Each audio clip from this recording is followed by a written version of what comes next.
निर्देहमद्यं सुलभं सुदुर्लभं प्लावं सुकल्पं गुरुकर्णधारं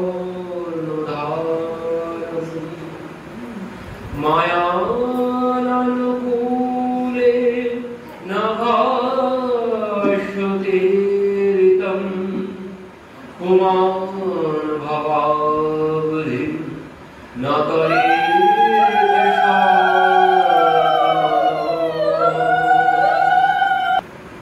আজকের এই তিথিতে গুরু পূর্ণিমার এই শুভ মুহূর্তে শ্রীবাস ঠাকুর ব্যাস পূজার আয়োজন করেছেন নিজের অঙ্গনে। সেখানে নিত্যানন্দ প্রভু আছেন, মহাপ্রভু আছেন। তো নিত্যানন্দ প্রভুর হাতে নিত্যানন্দ প্রভু হয়েছেন যজমান। নিত্যানন্দ প্রভুকে যজমান করা হয়েছে, আর পুরোহিত হয়েছেন শ্রীবাস ঠাকুর। তো আমাদের এখন যেতে হবে ওই শ্রীবাস অঙ্গনে। সেখানে গুরু পূজার এই শুভ মুহূর্তে গুরু পূজার আয়োজন হয়েছে। তো শ্রীবাস অঙ্গনে আমাদের মানসিক ভাবে আমরা শ্রীবাস অঙ্গনেই এখন আছি। কারণ ভাব না হলে ভগবান পাওয়া যাবে, ভাবই ভগবানকে লাভ করা যায়। যিনি ভাবুক ব্যক্তি তিনি ভগবানকে পেতে পারেন। ভাবুক না হলে ভাবা যায়, ভাবুক না হলে ভগবানকে পাওয়া যাবে। যেমন ভাববো তেমনই হবে আমার সাথে সবকিছু। আমার ভাবনা যেমনই হবে আমার সঙ্গে তাই তাই ঘটবে। তার প্রমাণ দেখুন, অক্রুর মহারাজ যখন যাচ্ছেন বৃন্দাবনে, অংশ পাঠিয়েছে, তো প্রথমত অক্রুর ভাবতে শুরু করেছে আমার কত বড় সৌভাগ্য যে অংশ দুষ্ট হলে কি হবে, সে আমাকে বৃন্দাবনে প্রেরণ করেছে ভগবানকে আনার জন্য। তো এই জন্যে অংশ খারাপ কিন্তু একটা ভালো কাজ করেছে। আমি তো কোনোদিন বৃন্দাবনে যাইনি, তো আজ আমি বৃন্দাবনে যাচ্ছি। তো বৃন্দাবনে গিয়ে বলছেন আমি তো চলেছি কিন্তু অংশের দূত হয়ে, দুষ্টের দূত। তো আমি তার দূত হয়ে চলেছি। তো আমি কি সেই কৃষ্ণ আর বলরামকে পাবো? তাদের দর্শন কি আমার হবে? নানান রকম ভাবতে ভাবতে চলেছে। আমি তো অংশের দূত হয়ে যাচ্ছি, আমার উদ্দেশ্য তো তাদেরকে দর্শন করা নয়। অংশ প্রেরণ করেছে তাই আমি যাচ্ছি, প্রথম ভাবনা দিয়েছে। পরবর্তীতে ভাবছে কি হয়েছে, হরিণের দল বাম দিক থেকে লাফ দিয়ে ডান দিকে যাচ্ছে। এই দেখে ভাবছেন এই তাহলে শুভ লক্ষণ, তাহলে হয়তো আমার তাদের সাথে দেখা হতে পারে। এমনকি তারা কেন, কৃষ্ণ বলরাম কেন, গোপীদের সাথেও আমার দেখা হতে পারে। আমার যদি ভাগ্য সুপ্রসন্ন থাকে তো প্রিয়াজির সাথেও দেখা হয়ে যেতে পারে। এমন নানান রকম কথা ভাবছেন। ভাবতে ভাবতে কি হলো, 2 ঘন্টার পথ, 2 ঘন্টার পথ যেতে লেগে গেল 12 ঘন্টা। কেমন ভাবুক, কেমন ভাবনার মধ্যে ডুবে গিয়েছিলেন, বিভোর হয়ে গেছেন। ভাবছেন কি যে আমি যে যাব, কৃষ্ণ বলরাম তাদের সম্পর্কে আমি কাকা, তারা আমার ভাইপো। তো সে যদি এসে আমাকে প্রণাম করে আমি কাকা, সে যদি আমাকে প্রণাম করে সেই প্রণামকে আমার গ্রহণ করা উচিত না আমি প্রণাম করব? আমি কি করব? নানান রকম কথা ভাবছেন। মানে ভাবতে ভাবতে ওই ভাবনার মধ্যে ডুবে যাচ্ছে। আর এই ডুবে যাওয়ার জন্য 2 ঘন্টার পথ আসতে, রথে করে আসছে। সকালবেলা 6টায় বেরিয়েছে, পৌঁছাচ্ছেন সন্ধ্যাবেলা 6টার সময়। যেখানে হেঁটে 2 ঘন্টা লাগে মথুরা থেকে বৃন্দাবন আসতে, সেখানে রথে করে 12 ঘন্টার সময় লেগে গেল। কারণ এই ভাবনার সাগরে ডুব দিয়ে তিনি সব ভুলেই গেছেন। ভগবানের চিন্তা, এই হচ্ছে চিন্তা, এই হচ্ছে ভাব। আর তিনি এবার যেমন যেমন ভেবেছেন, ভগবান তো ভক্তের সমস্ত ভাব, ওই যে ভাবগ্রাহী জনার্দন, তিনি ওই ভাব গ্রহণ করেন, অন্য কোনো কিছু গ্রহণ করেন না, ভক্তের ভাব গ্রহণ করেন। এই ভাবের জন্য উনি যেমন ভাবে যা যা ভেবেছেন, ভগবান ঠিক পরবর্তীতে তাই তাই কাকার সাথে করতে শুরু করেছে। এই জন্য ভাব চাই, ভাব ছাড়া কোনোদিন ভগবানকে পাওয়া সম্ভব নয়। তো আমরাও আজ এই ভাবের দ্বারাই, ভাবের সাগরে ভেসে শ্রীবাস অঙ্গনে আজ উপস্থিত হলাম। তো শ্রীবাস অঙ্গনে ভক্ত সমাগম হয়েছে। শ্রীবাস ঠাকুর নিত্যানন্দ প্রভুকে বলছেন, শোনো শোনো নিত্যানন্দ, এই মালা ধরো, বচনে পড়িয়া বেশ দেবে নমস্কার। শাস্ত্র বিধি আছে মালা আপনে সে দিবা, বেশ তুষ্ট হইলে সর্ব অভীষ্ট পাইবা। শ্রীবাস ঠাকুর বলছেন নিত্যানন্দ প্রভুকে, বলছেন শোনো শোনো নিত্যানন্দ, এই মালা ধরো, বচনে পড়িয়া বেশ দেবে নমস্কার। বলছেন আমি যা যা বলবো তাই তাই বলো। ব্রাহ্মণের পর্যায়ে ব্রাহ্মণের পদ নিয়েছেন শ্রীবাস ঠাকুর। আমি মন্ত্র বলছি, তুমি মালা ধরো, এই মন্ত্র বলে ব্যাসদেবকে এই মালা পরিয়ে দাও ব্যাসদেব জিহ্বায়। বলছেন কি শাস্ত্র বিধি আছে, মালা আপনে সে দিবা। যিনি আজকের এই তিথিতে গুরুকে মাল্য দান করবেন, গুরুর পূজা করবেন, বলছেন ব্যাস তুষ্ট হলে, ব্যাস তুষ্ট হলে সর্ব অভীষ্ট পাইবা। সমস্ত মনোবাসনা পূর্ণ হবে যদি গুরুদেব প্রসন্ন হয়। এই জন্য বলছেন আমি মন্ত্র বলছি আর তুমি আমার মন্ত্র বলো, আমার সাথে মন্ত্র বলে এই মালা পরিয়ে দাও। তো নিত্যানন্দ প্রভু তো মন্ত্র বলছেন না, শ্রীবাস ঠাকুর মন্ত্র বলে যাচ্ছেন, নিত্যানন্দ প্রভু কোন মন্ত্র বলছেন না। নিত্যানন্দ প্রভু একা একা বিড়বিড় করছেন, একা একা বিড়বিড় করছেন, কি যেন বলছেন কোনো কিছু বোঝা যাচ্ছে না। শ্রীবাস ঠাকুর মন্ত্রের পর মন্ত্র বলে যাচ্ছে, ইনি কোনো কিছুই বলছেন না। তখন শ্রীবাস ঠাকুর প্রভুকে বলছেন, প্রভু বলছেন না পুজে ব্যাস এই শ্রীপাদ তোমার। মহাপ্রভু নিত্যানন্দ প্রভুকে শ্রীপাদ বলতেন, তো বলছেন না পুজে ব্যাস, তোমার শ্রীপাদ ব্যাস পূজা করতে চাইছে না। আমি এত মন্ত্র বলছি, সে কোনো মন্ত্রই বলছে। এই জন্য শ্রীবাস ঠাকুর বলছে তোমার শ্রীপাদ ব্যাস পূজা করতে চাইছে না। তখন মহাপ্রভু বলছেন, নিত্যানন্দ শুনহ বচন, মালা দিয়া ঝট করো ব্যাসের পূজন। দেরি করো না, ঝটপট করে মালা নিবেদন করে ব্যাসের পূজা সমাপন করো। মহাপ্রভু নিত্যানন্দ প্রভুকে বললেন। তো নিত্যানন্দ প্রভু শ্রীবাস ঠাকুর মন্ত্র বলছেন, কোন মন্ত্র বলছেন না। কেন বলছেন? কারণ নিত্যানন্দ প্রভু নিজে নিজেই বলছেন, মানে বিড়বিড় করছেন। বিড়বিড় করে কি বলছেন? নিজেকেই বলছেন, আস্তে আস্তে বলছেন, শোনা যাচ্ছে না। তো নিত্যানন্দ প্রভু কি বলছেন? নিত্যানন্দ প্রভু বলছেন মন্ত্র কি জন্য পাঠ করে, মন্ত্র কি জন্য পাঠ করে, ব্রাহ্মণ কি জন্য মন্ত্র পড়ে, মন্ত্র বলে কি জন্য? দেব দেবী ভগবানকে আবাহন করার জন্য, তাকে আনার জন্য মন্ত্র এনে তারপরে নৈবেদ্য নিবেদন। তো তাকে আনার জন্য মন্ত্র পাঠ হবে। তো এখানে আমি আনতে যাব কাকে? যার পূজা করব সে তো আমাকে সম্মুখেই বসে আছে, মন্ত্র পাঠ করার কি প্রয়োজন আছে? যাকে মন্ত্র পাঠ করতে হয় ভগবানকে আবাহন করার জন্য, দেব দেবীর আবাহনের জন্য ব্রাহ্মণ মন্ত্র পাঠ করে। তো আবাহন করব কি? সে তো আমার সম্মুখেই বসে আছে, মন্ত্র পাঠের তো কোনো দরকার নেই। এই জন্য নিত্যানন্দ প্রভু কোন মন্ত্র কোনো কিছু বলছেন না, শ্রীবাস ঠাকুর তার মতো বলে যাচ্ছেন। তখন শ্রীবাস ঠাকুর বলছেন তাড়াতাড়ি, যে মহাপ্রভুকে বললেন যে তোমার শ্রীপাদ ব্যাস পূজা করতে চাইছে না।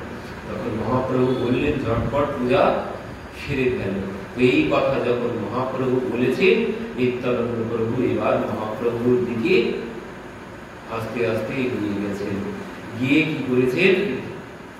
দেখিলে নিত্যানন্দ প্রভু বিশ্বম্বর, মালা তুলে দিলা তার মস্তক উপর।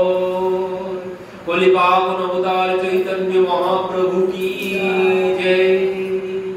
তো মহাপ্রভুর গলায় নিত্যানন্দ প্রভু কণ্ঠে মালা দিয়ে দিয়েছেন। এবার যেই মাল্য নিবেদন করেছেন নিত্যানন্দ প্রভু, চাচরে চিকুরে মালা শোভে অতি বাল, ছয় ভুজা বিশ্বম্বর হইলা তৎকাল। বলছেন চাচর চিকুর কেশ প্রভুর তখন, আর সেই রূপে মালা পরিয়ে দিয়েছেন। সেই রূপের বর্ণনা তো বলে বোঝানো সম্ভব নয়, বর্ণনা দেওয়া সম্ভব নয় সেই রূপের বর্ণনা। তো বলছেন মহাপ্রভুর সাথে সাথে ছয় ভুজা বিশ্বম্বর হইলা তৎকাল, মহাপ্রভু ষড়ভুজ রূপ ধারণ করেছেন।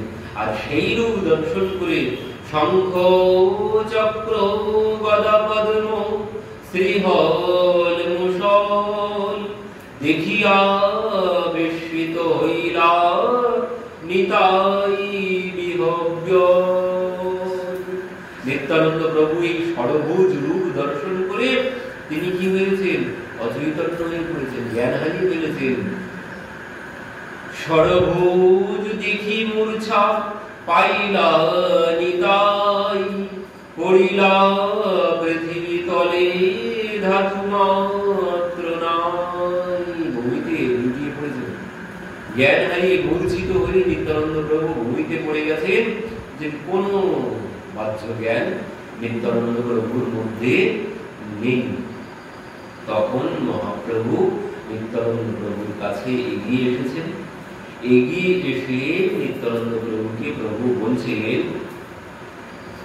উঠো উঠো নিত্যানন্দ, স্থির কর চিত, সংকীর্তন শুনো সে তোমার সমিত। মহাপ্রভু ভক্তদের কীর্তন করতে বলেছেন, ভক্তরা কীর্তন করছেন। এবার মহাপ্রভু নিত্যানন্দ প্রভুর কাছে গিয়েছেন, গিয়ে বলছেন, উঠো উঠো নিত্যানন্দ, স্থির করো চিত, মানে মন স্থির করো, ওঠো। যে সংকীর্তন নিমিত্ত করিলে অবতার, সেই তোমার সিদ্ধ হইল কি বাঁচা। মহাপ্রভু বলছেন, যে জন্য তোমার অবতার হয়েছে এই নাম প্রচারের জন্য, তো সেই বাসনা তোমার পূর্ণ হয়েছে, তোমার আর কি চাওয়ার আছে, তুমি উঠে পড়ো। মহাপ্রভু বলেছেন। এবার মহাপ্রভু কি বলছেন? তোমার যে প্রেম ভক্তি, তুমি প্রেমময়, বিনু তুমি দিলে কারো ভক্তি নাহি। মহাপ্রভু বলছেন, এই যে প্রেম তোমার মধ্যে, তোমার মধ্যে যে প্রেম, সেই প্রেম বললেন তোমার যে প্রেম, তুমি প্রেমময়, প্রেমের মূর্তি হচ্ছে নিত্যানন্দ প্রভু।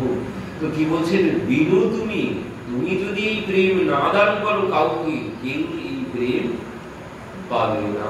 তো এই জন্য মহাপ্রভু বলছেন, আপন সম্বরি উঠো, নিজ নয়ন চাহো, যাহারে তোমার ইচ্ছা তাহারে বিলাও।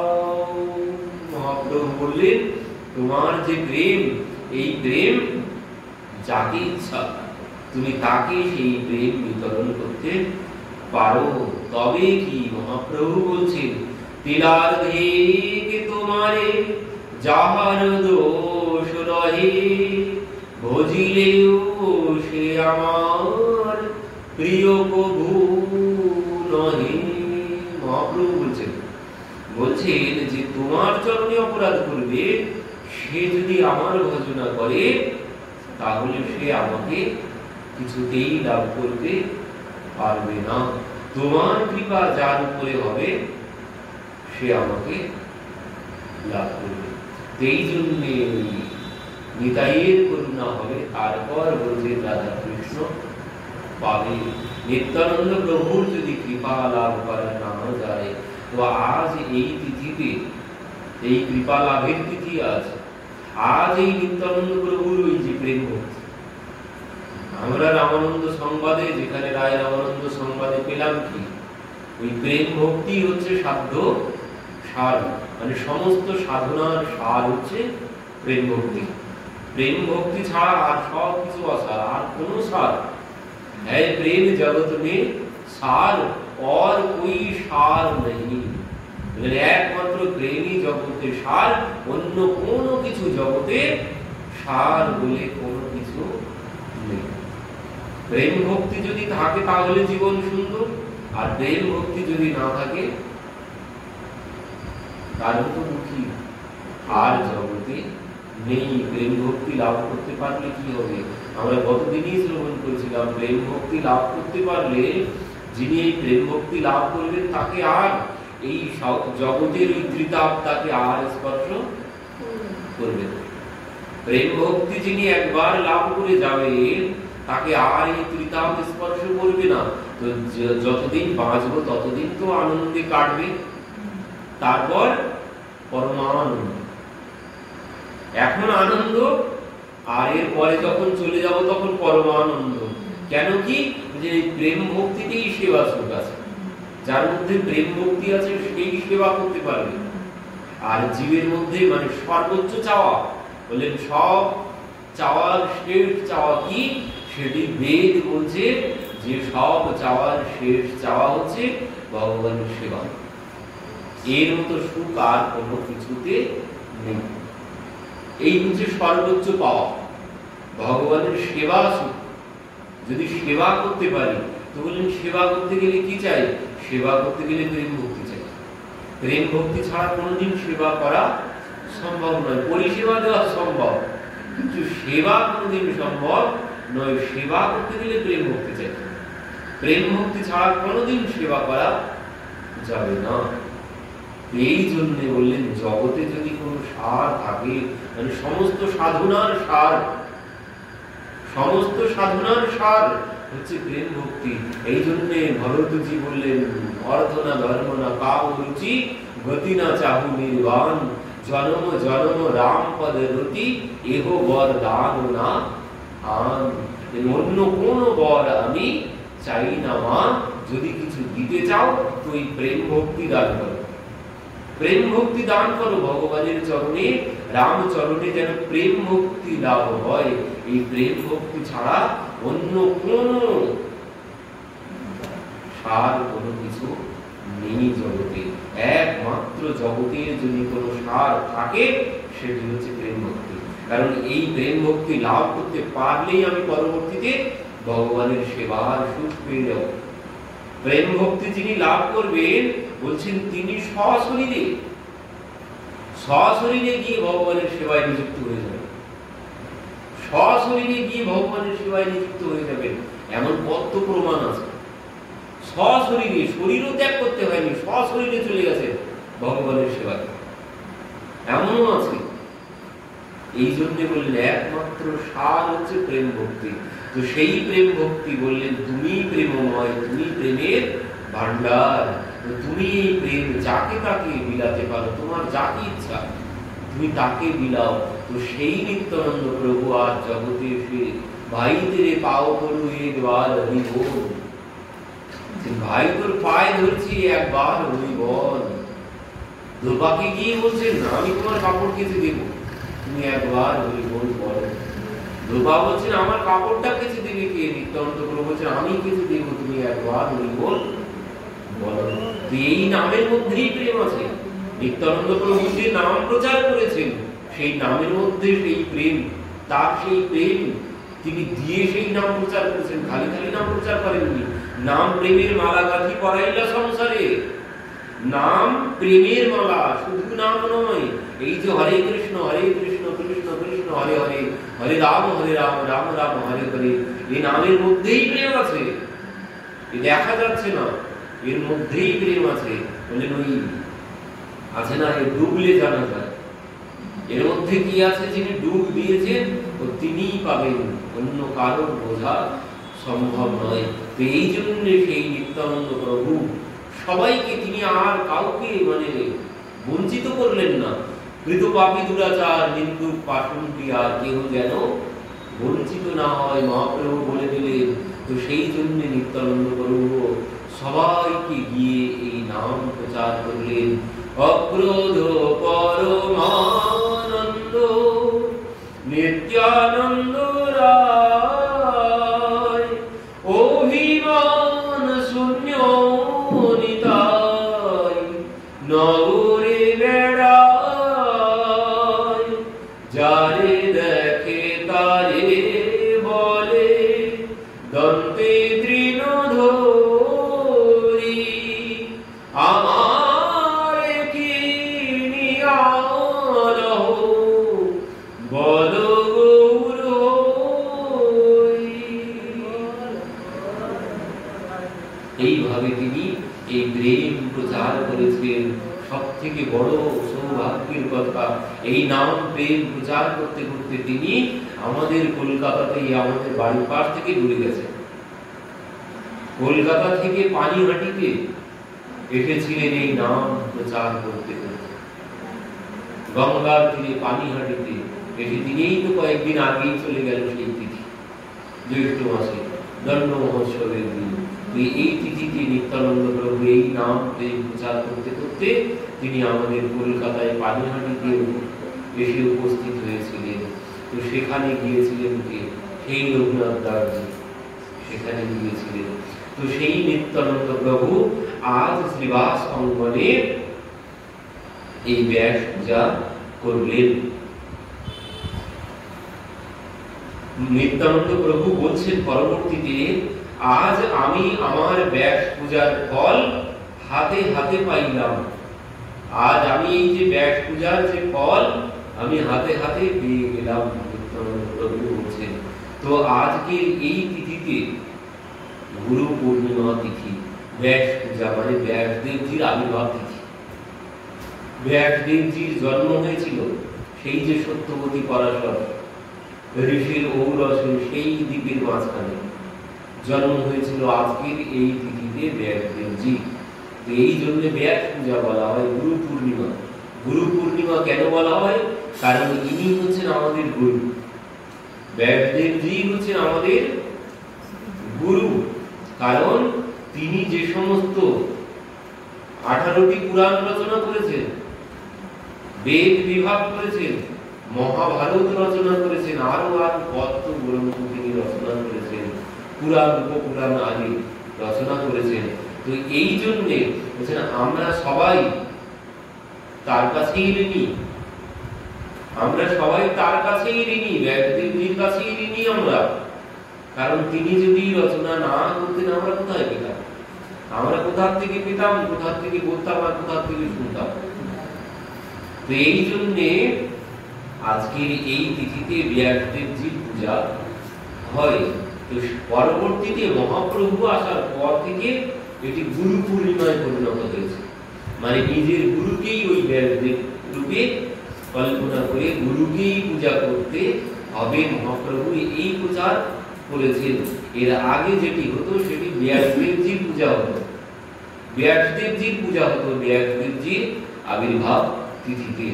তো এই ব্যাসদেবজি আমাদের সবার গুরু, আমাদের সবার গুরু। আমরা সবাই তার কাছে ঋণী, আমরা সবাই তার কাছে ঋণী। ওই যে একটি ঋষি ঋণ আছে, পিতৃ ঋণ আছে, দেব ঋণ আছে। এই ঋণের মধ্যে একটি ঋণ হচ্ছে ঋষি ঋণ। কারণ এই যে তিনি এত গ্রন্থ আদি রচনা করেছেন, আমরা যদি শ্রবণ কীর্তন না করি তাহলে কিন্তু ঋণী থেকে যাচ্ছে। তিনি যে এত পরিশ্রম করে এত কিছু রচনা করেছেন, আমরা যদি শ্রবণ কীর্তন না করি তাহলে আমাদের অপরাধ হবে, আমরা ঋণী হয়ে থাকবো। তো এই শ্রবণ কীর্তনে ঋষি ঋণ থেকে মুক্ত হওয়া যায়, এই শ্রবণ কীর্তনে ঋষি ঋণ থেকে মুক্ত হওয়া যায়। তো এই জন্যে আজকের এই তিথিতে ব্যাসদেবজি পূজা হয়ে থাকে। মহাপ্রভু এসে পরবর্তীতে গুরু পূজার প্রচলন করে দিলেন। তো গুরুই আর কেউ নন, গুরুই হচ্ছে ভগবানের স্বরূপ, গুরু তো আর কেউ নন, ব্যাসদেবজিও কেউ নন, তিনিও ভগবানের অংশ অবতার, তিনিও ভগবানেরই অবতার। তো গুরুও ঠিক, গুরুকেও ওই ব্যাসদেবজি ধরে পূজা করা হয় আজ। তো গুরুও ভগবানেরই অবতার। গুরু সাধারণ, গুরুকে মনুষ্য জ্ঞান কভু না করিবে। গুরুকে কোনদিন মনুষ্য জ্ঞান করা যায় না, তিনি হচ্ছেন ভগবানেরই অংশস্বরূপ, তিনি ভগবানেরই অংশস্বরূপ। ভগবান নিজেই বলেছেন ভাগবতে, ভগবান বলছেন কি, উদ্ধব মহারাজ ভগবানকে বলছেন, প্রভু জগতে মানে সমস্ত পিতারা তার পুত্রের জন্য একটা ব্যবস্থা করে, তো সমস্ত পিতারা তার পুত্রের জন্য একটা ব্যবস্থা করে যে আমার ছেলের জন্য আমি এই এই করে গেলাম, এরপর এতেই ওর জীবন চলে যাবে, ও যদি ঠিকঠাক করে চালাতে পারে, আর যদি না পারে সে বলি দুর্ভাগ্য। তো পিতা একটা ব্যবস্থা তো করে যায়, সব পিতাই পুত্রের জন্য তার একটা দায়িত্ব আছে, সব পিতাই তার পুত্রের জন্য একটা ব্যবস্থা করে। তো উদ্ধব মহারাজ বলছেন, তুমি তো জগৎ পিতা, সবাই তোমার সন্তান, তো তুমি তোমার সন্তানদের জন্য কি ব্যবস্থা করেছো? সব পিতারা যেমন তার সন্তানের জন্য একটা ব্যবস্থা করে যায়, তো তুমি তোমার সন্তানের জন্য কি ব্যবস্থা করেছো? তখন ভগবান বলছে কি, হৃদয়েব মাধ্যম সুলভম সুদুর্লভম প্লাবম গুরুকর্ণ ধারম। বলছেন আমি কি ব্যবস্থা করেছি শুনবে? আমি আমার সন্তানদের জন্য আমি এই যে হৃদয়েব মাধ্যম সুলভম সুদুর্লভম, সুদুর্লভ বিষয়, জগতে সব থেকে বড় দুর্লভ বিষয়, সব থেকে মূল্যবান বিষয় কি? জগতে সব থেকে মূল্যবান বিষয় কি? জগতে সব থেকে মূল্যবান বিষয় হচ্ছে এই মানব শরীর। এর থেকে মূল্যবান আর কোনো কিছু নেই, কোনো কিছু নেই। ও হিরে মণি মুক্তার থেকেও মূল্যবান। মানুষই যদি না থাকতো তো হিরে মণি মুক্তা কোথায় পেত? সেই জন্যে মানুষ আছে তাই হিরে মণি মুক্তা স্বর্ণের দাম আছে। মানুষ যদি না থাকতো ওর কোনো দাম থাকতো না। তো সব কিছুর মূল্য মানুষের জন্য, সব কিছুর মূল্য। পশু পাখি কি ওগুলো কি ব্যবহার করবে নাকি? তো সব থেকে মূল্যবান বিষয় হচ্ছে মানব শরীর। এর থেকে মূল্যবান আর কোনো কিছু জগতে নেই। তো ভগবান বলছেন হৃদয়েব মাধ্যম সুলভম সুদুর্লভম ক্লাবম সুকল্পম গুরু কর্ণ ধারম। আমি তাকে এই বড় দুর্লভ বিষয় সুলভে দান করে দিয়েছি, সব থেকে দুর্লভ বিষয় সুলভে দান করেছি। তো বলছেন এই মানব শরীর কেমন? এই মানব শরীর হচ্ছে ওই ভব সমুদ্র পার হওয়ার জন্য এই মানব শরীর হচ্ছে তরণী, এই মানব শরীর হচ্ছে নৌকা। তো উদ্ধব বলছেন এই নৌকা দিয়ে কি হবে? নৌকা দিয়ে কোনোদিন এপার থেকে ওপারে যাওয়া যায় না। ভব সমুদ্র পার করার জন্য আমি এই নৌকা দিয়েছি, মানব শরীর রূপী তরণী দান করেছি। এই তরণীতে জীব আমার কাছে চলে আসবে ভব সমুদ্র পার হয়ে। তো উদ্ধব বলছে প্রভু সে কি করে হয়? নৌকা দিয়ে কোনোদিন ভব সমুদ্র পার হওয়া যায় না। খালি খালি নৌকা দিয়ে কোনোদিন পার হওয়া যায়? খালি নৌকা যদি সমুদ্রে বা নদীতে ভাসে কোথায় চলে যাবে ঝড়ে, তার কোনো ঠিক ঠিকানা থাকবে না। তো নৌকা চালানোর জন্যও তো একজন প্রয়োজন আছে। তখন ভগবান বলছেন দেখো তার ব্যবস্থা করেছে। প্লাবম সুকল্পম গুরু কর্ণ ধারম। ওই সংসার সমুদ্রে ওই পাড়ি দেওয়ার জন্য, এই নৌকাকে এপার থেকে ওপারে নিয়ে যাওয়ার জন্য আমি গুরুরূপী কর্ণধার, মানে মাঝি, গুরুরূপী কর্ণধার এর ব্যবস্থা করেছি। সেও অন্য কোন, সেও আমি কর্ণধার মাঝি হয়ে সংসারে এসেছি ওই মানব শরীর রূপী তরণীটিকে এবার থেকে ওপারে নিয়ে যাওয়ার জন্য। তো এই মানব শরীর হচ্ছে তরণী, আর সেই তরণীটিকে এপার থেকে ওপারে নিয়ে যাবেন কে? নিয়ে যাবেন আমাদের গুরুদেব ভগবান। গুরু শব্দের অর্থ কি? গুরু শব্দের সাধারণ অর্থ বড়। গুরু গুরু গুরু মানে বড়, গুরু আর লঘু, লঘু মানে ছোট, গুরু মানে বড়। এটি হচ্ছে সাধারণ অর্থ। আর কি বলে? গুরু, গুরু যিনি অন্ধকার থেকে আলোয় নিয়ে আসেন তিনি হচ্ছেন গুরু। তো অত কঠিন অর্থের দিকে আমি যাচ্ছি না। গুরু মানে হচ্ছে বড়, গুরু মানে বড়, তিনি লঘু নন, তিনি ছোট নন, তিনি হচ্ছেন সবার বড়। তো গুরুকে গুরুই ভাবতে হবে, তখনই কৃপা পাওয়া সম্ভব। গুরুকে যদি লঘু ভাবি, গুরুকে যদি ওই আমার মতোই ভাবি, গুরুর মধ্যে আর আমার মধ্যে তফাৎ কি আছে? একই তো সবকিছু। গুরুর থেকেও আমি ভালো, আমার বেশি গুণ আছে, আমার বেশি গুণ আছে, তাহলে তো গুরুকে ছোট ভাবতে শুরু করে দিলাম, তাহলে কিন্তু কোনো কৃপা হবে না। বললেন গুরু যাই হোক না কেন, গুরুর মধ্যেও যদি কোনো বিকারও আসে, গুরুর মধ্যে যদি কোনো বিকারও আসে, তাও গুরুকে লঘু ভাবা যাবে না। এই গুরু এমনই তত্ত্ব। গুরু যদি উল্টো পাল্টাও কোনো কিছু করে ফেলে, কারণ যুগটা কলিকাল, কোনো কিছু গ্যারান্টি নেই, কখন কি হবে তার কোনো গ্যারান্টি নেই। তো তাও বলছেন, তাও যদি তুমি গুরুকে লঘু ভেবে ফেলো, তাহলে তোমারই ক্ষতি হবে। বলে তোমার গুরু যাই করে করুক, তোমার তাতে কোনো কিছু দেখার দরকার নেই। তুমি গুরুকে গুরু ভেবেছো কিনা, এটাই হচ্ছে সব থেকে বড় ব্যাপার। তুমি গুরুকে গুরু ভাবতে হবে, তোমাকে সর্বক্ষণ গুরুকে গুরুই ভাবতে হবে, ছোট কিছুতেই ভাবা চলবে না, তাহলে কৃপা হয়ে যাবে। তাই গুরু যাই করে করুক, তোমার ওই সমস্ত কোনো কিছু বিচার করতে হবে না। তো এর গোড়া কোথায়? এর গোড়া হচ্ছে গুরুকে কোনোদিন শরীর দেখে গুরু নির্বাচন করা করতে নেই। শরীর দেখে গুরু নির্বাচন করতে নেই। শরীর দেখে গুরু নির্বাচন করলে এই সমস্ত চিন্তা আসে। শরীর দেখে গুরু নির্বাচন করলে, গুরু যদি কোনো একটা কিছু ভুল করে ফেলে, ও গুরু আর ভালো লাগবে, ও গুরুর প্রতি আর কোনো শ্রদ্ধা থাকবে না। বলছেন গুরুর গুণ দেখতে হবে, গুরুর গুণ দেখে গুরু করতে হবে, শরীর দেখে গুরু নির্বাচন করা চলবে না। কিন্তু এরপরে আরেকটা কথা বলছে, গুরু কোনোদিন, শিষ্য কোনোদিন গুরু নির্বাচন করতে পারে না। শিষ্য কোনোদিন গুরু নির্বাচন করতে পারে না, এটাই হচ্ছে সত্য।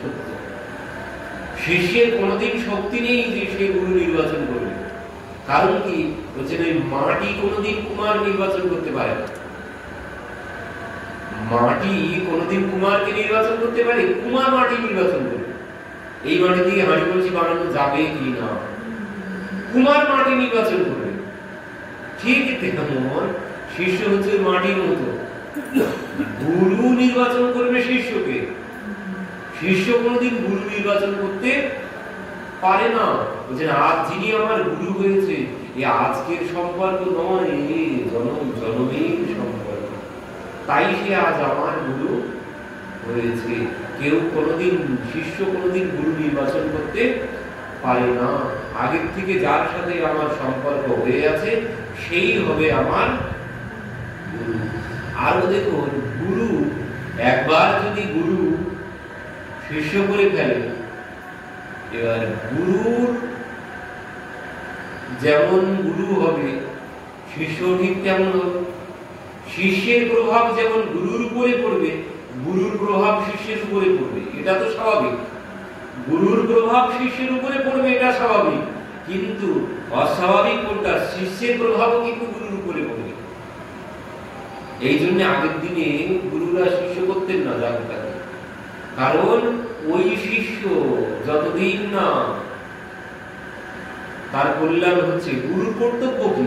গুরুর কর্তব্য হচ্ছে শিষ্যকে ভগবান পাইয়ে দেওয়া, শিষ্যকে ভগবান পাইয়ে দেওয়া। এবার আমার গুরু সর্বশ্রেষ্ঠ, কিন্তু শিষ্য দেখা গেল একদম নিকৃষ্ট। গুরু সর্বশ্রেষ্ঠ কিন্তু শিষ্য নিকৃষ্ট। তো দেখা গেল কি, গুরু ওদিকে ভগবানের চরণ মানে পাওয়ার জন্য, তো তার জন্য সবকিছু ব্যবস্থা হয়ে গেছে, দেখা গেল শিষ্য রসতলে গিয়ে তলিয়ে গেছে। তখন কি, ও গুরুর যাওয়া কিন্তু ক্যান্সেল, ও গুরু কিন্তু আর যেতে পারছে না, ওই শিষ্যকে তুলে আনতে হবে। তারপর গুরু তুমি যেখানে ফেরত যাও, গুরুর কিন্তু ছুটি নেই, গুরু ছুটি পাবে না। শিষ্য যদি রসাতলে পড়ে যায়, ও গুরু একা একা গিয়ে আর ভগবানের চরণ পেতে পারবেই না, পাবেই না। ওই গুরুকে যতদিন না শিষ্যের কল্যাণ হচ্ছে, ততদিন গুরুর ছুটি নেই। এই শিষ্য যেখানে যাবে পুনরায় জন্মগ্রহণ করে যেখানে যাবে ওই গুরুকে পুনরায় জন্মগ্রহণ করে সেখানে যেতে হবে। এই জন্যে আগের দিনে যাকে তাকে কেউ শিষ্য করতো না, অনেক পরীক্ষা দিতে হতো, তারপর শিষ্য করতো কেউ, তারপরে তার কর্মে মন্ত্র দিতেন। কিন্তু এখনকার দিনে তো আর ওরকম কোনো ব্যাপার নেই, এখন ব্যবসা হয়ে দাঁড়িয়েছে। এখন ব্যবসা হয়ে দাঁড়িয়েছে। ওই কি যেন একটি কথা আছে খুব সুন্দর, ওই স্বর্গ যাও চাহে নরক যাও, আমি ধুতি গামছা দেব।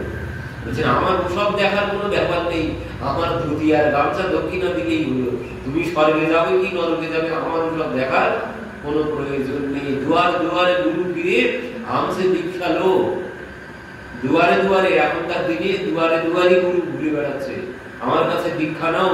তুমি যে তারপর কোথায় যাবে ওসব আমার দেখার কোনো দরকার নেই, আমাকে ধুতি গামছা দাও। এই হচ্ছে এখনকার বর্তমানের অবস্থা হয়েছে। এখন যাকে পাচ্ছে তাকে মন্ত্র, কারণ শিষ্য বেশি হলেই গুরুদেবের ইনকাম বেশি হবে। এখন এই বিজনেসে দাঁড়িয়েছে। আগের দিনে এইভাবে কেউ কাউকে মন্ত্র দিতেন না। ওই যে আমরা গতদিনই শ্রবণ করলাম, সেই শিষ্য গুরুর সেবা করতে করতে মাথায় পোকা ধরে গেল, মাথায় পোকা ধরে গেল। এতে তারপর গুরুর কৃপা হয়েছে। লোকনাথ গোস্বামী যখন দেখলেন শিষ্য কি করছে, লোকনাথ গোস্বামী শৌচক্রিয়া করতে যান, সেখানে গিয়ে দেখছেন কি, যেখানে শৌচক্রিয়া করেন সেই স্থানটি পরিষ্কার করা, জলের ব্যবস্থা করা, মাটির ব্যবস্থা করা, এই কর্ম করে কে? বৃন্দাবনের কেউ যদি এই কর্ম এসে করে তাহলে তো আমারই অপরাধ হবে। বৃন্দাবনবাসী যদি কেউ আমার এই কর্ম করে যায় তাহলে তো আমার অপরাধ হবে। তো গোস্বামীপাদ রাত্রিতে এবার রাত জেগে বসে আছে, অনেক দিন ধরে চেষ্টা করেছেন কে করে দেখার জন্য, কিন্তু দেখতেই পাচ্ছে না। সে রাত্রিতে আছে, এসে সবকিছু পরিষ্কার করে, জায়গা পরিষ্কার করে, জল রেখে মাটি রেখে চলে যায়। তিনি একদিন সারা রাত ধরে বসে আছে। এই শবরী মাতাও ঠিক এইভাবে, মাতঙ্গ ঋষি এইভাবে সেবা করতেন, এইভাবে সেবা করতেন। মাতঙ্গ ঋষি শিষ্যদের নিয়ে রাত্রিতে গিয়ে বসে আছে জঙ্গলের মধ্যে। কে এই কাজ করে যায় দেখবো। রাত্রিতে সেই শবরী মাতা এসেছে মধ্যরাত্রে, এসে সেই স্থান পরিষ্কার করে চলে যাচ্ছেন। আর যেই চলে যাচ্ছেন মাতঙ্গ ঋষি বলে উঠেছেন, কে? শবরী মাতা চমকে উঠেছেন, এই রাত্রিতে কে এখানে কথা বলবে? বয়স তখন যৌবন, যুবতী তখন শবরী মাতা, এই জন্য চমকে উঠেছেন।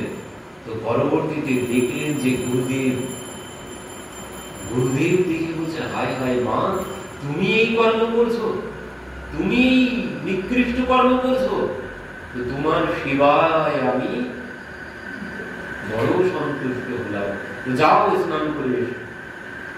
তখন মন্ত্র প্রদান করলেন, তার আগে না। এইভাবে লোকনাথ গোস্বামীপাদ কি দেখলেন যে শিষ্য কি করছে, সেই ঝাড়ুটা, যে ঝাড়ু দিয়ে নোংরা পরিষ্কার করতো, সেই ঝাড়ুটাকে কোলে নিয়ে কাঁদছেন, ঝাড়ুটাকে বুকের মধ্যে ধরে কাঁদছেন। হায় হায় হায়, এই সৌভাগ্য আমার হলো না, ঝাড়ু তোর কত সৌভাগ্য, ঝাড়ু তোর কত সৌভাগ্য, এই সৌভাগ্য